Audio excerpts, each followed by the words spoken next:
Welcome back to On the Rise as Jesse Marsch and Canada Soccer have dropped the roster for the match against Suriname in the Nations League quarterfinals. And it's a very exciting squad and quite possibly Jesse Marsch's best roster since taking over as the Canadian men's national team manager, of course, barring the injury to Derek Cornelius. But this team is extremely exciting. Goalkeeping through strikers, this team has no faults. And it's a great squad. And it's a great opportunity for Jesse Marsch to play Suriname, getting very much a statement victory, and to prove to the rest of the region that we are legit. And it's a great side. And this is extremely exciting and a great chance for Jesse Marsch. But this squad is a lot of fun. And instead of breaking it down position by position, I'm going to give you guys 5 key things to know about this roster. And I'm going to go 1 through 5 points I have, but before I jump into them, drop down below, hit that sub button, drop a like guys, because the support has been incredible and I really appreciate it. And also head to the comments, let me know your thoughts on the squad and on my 5 key points. But we're going to jump straight into it with my first point being this is Canada's A team. And I think that for so many different reasons, guys. Of course, like I say, barring Derek Cornelius, this is Canada's A team. And thankfully, he won't be out long term as he's returning for Marseille after the break. But when you look at this team, I really think this is Canada's A team. Whether it's players returning from injury, players coming back to great form at the club level, Canada's looking very good all around. And especially looking at the midfield department. With the returning Tajon Buchanan, Ismael Kone, both coming back from injury. Junior Hoilett, the veteran presence in the midfield now along Jonathan Osorio there. It is extremely exciting to see those 3 players return and just absolutely takes that midfield to a whole nother level. Now you're seeing players like Nathan Saliba not even make this squad, who has such high potential and is very exciting. You now got Ismael Kone back from injury, who's going to play very well, and Jesse Marsch can finally see him once again in a crucial match against Suriname. And you also now have that wing battle once again on the flank between Jacob Schaffelberg, Ali Ahmed, Tajon Buchanan. The battle is starting to begin once again. Yes, it won't fully be there because Tajon Buchanan is just coming back from injury. He's been involved with matchday squads with Inter, but is yet to get any minutes. So it's still going to be Jacob Schaffelberg and Ali Ahmed probably on the wing, but Tajon's come back. Ismael Kone's come back. Junior Hoilett comes back. That's a very exciting one. Whether he starts or not, just bringing that veteran presence into the roster, into the experience, it's a huge help. And of course, he is playing very well right now out in Scotland with Hibs, and it's extremely exciting to see what he's able to do at his age, but also throughout the rest of the squad. Especially in goal with Dane St. Clair playing extremely well in the MLS playoffs. The likes of Jamie Knight-LaBelle having an incredible time at Crew Alexandra, Kamal Miller, Joel Waterman. This squad is looking very good top to bottom, and especially the top one who is the icing on the cake in Jonathan David. This squad is in fine form, playing very well at the club level. A few players are up and down, you could say, but for the most part, everyone's hitting form. Players are coming back from injury, available for Jesse Marsch, and it's exactly what you want to see for a very on-form Canadian men's national team. And moving on to my second point is going to be, of course, Tajon Buchanan returns. It's very exciting to see Tajon Buchanan back to this roster, back available for Jesse Marsch after a very scary injury at the Copa America in training. The 25-year-old right midfielder for Canada is back. And there was always going to be that debate. Does Tajon Buchanan come back and start immediately? And I don't think he will, because you got Ali Ahmed playing very well. You got Jacob Schaffelberg, who is starting to lock that position down. But ultimately, it's going to be very exciting to see Jacob Schaffelberg, Tajon Buchanan, Ali Ahmed all battle it out for that spot in the wing. And we also still have wingers available in this Canadian men's national team. We look at Kwasi Poku, who can play on the wing, who's now in number 9. You have the likes of Alphonso Davies, who can step up and play on the wing. You have Jaden Nelson still playing football, still out of this picture, but he's still available to this team. You have Theo Corbeanu available, who's starting to play more for Granada. This is a Canadian men's national team who has form. Even Junior Hoilett is a winger available as Canadian men's national team. We got Canadian wingers all around, all available, and Tajon Buchanan return to this national team is so exciting, and it's great to see because the competition is going to be there once again. He's going to be hitting form, and we all know what Tajon Buchanan can bring. Whether as a super sub off the bench, him and Jacob Schaffelberg are going to be such a dynamic duo, whether it's with their pace, their dribbling ability, their extreme lightning quick ability, or their shooting ability. Those wingers offer this Canadian men's national team so much, so it's very exciting to see Tajon Buchanan return to the national team.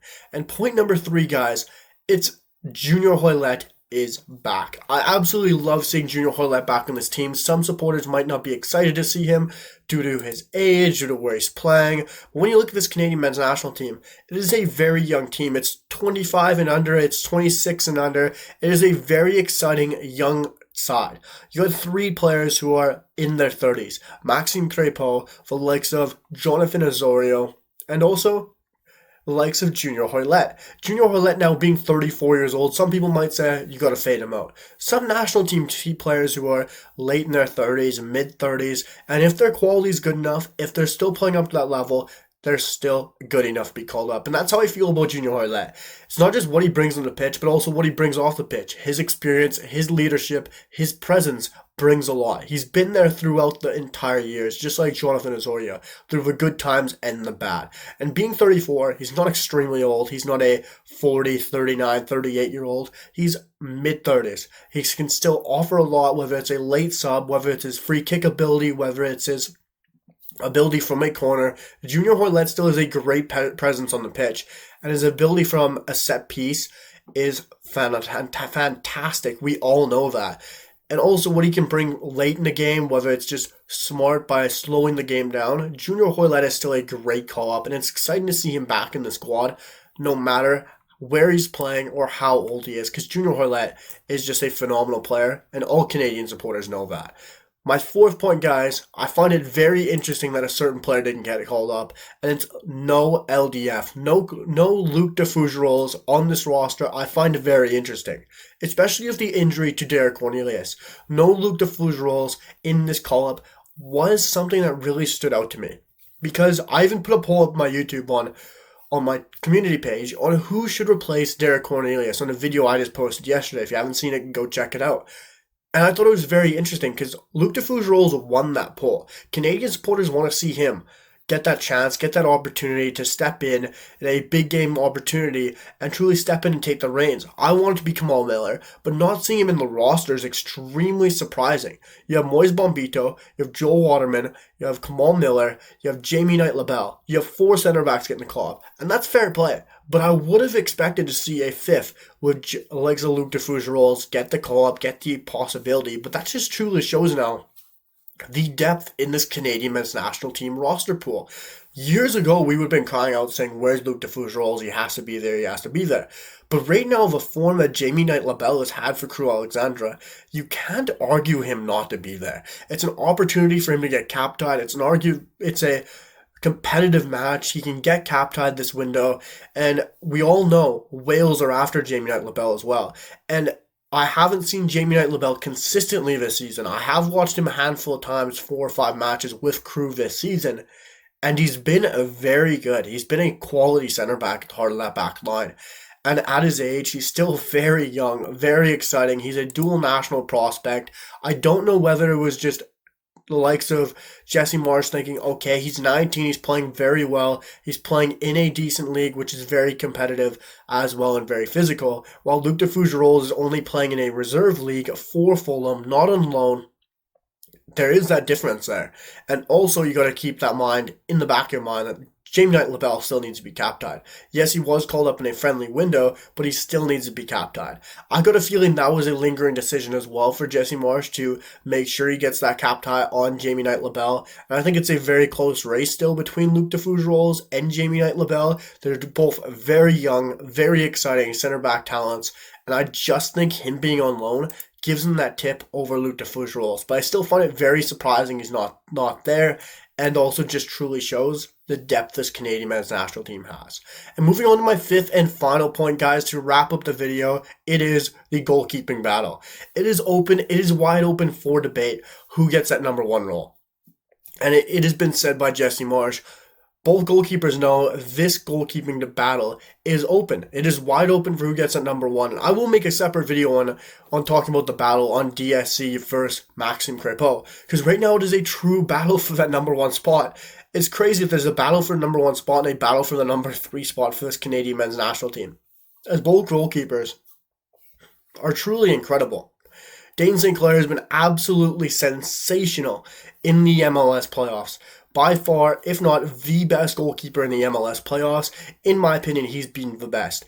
Only 27 years old. Like I said with goalkeepers hit their prime late in their 20s, early 30s, and they play until they're 35, 36 at the top level. And Dane St. Clair's hitting his prime, or hitting top form right now at 27, going it's all over in the MLS playoffs, winning penalty shootouts, having high rating games, looking absolutely sensational. His last three matches, he's at a 7.2, an 8.5, a 6.5, and against the Whitecaps before that, 7.8, 8.1, 7.5, 8.2. His form has been incredible.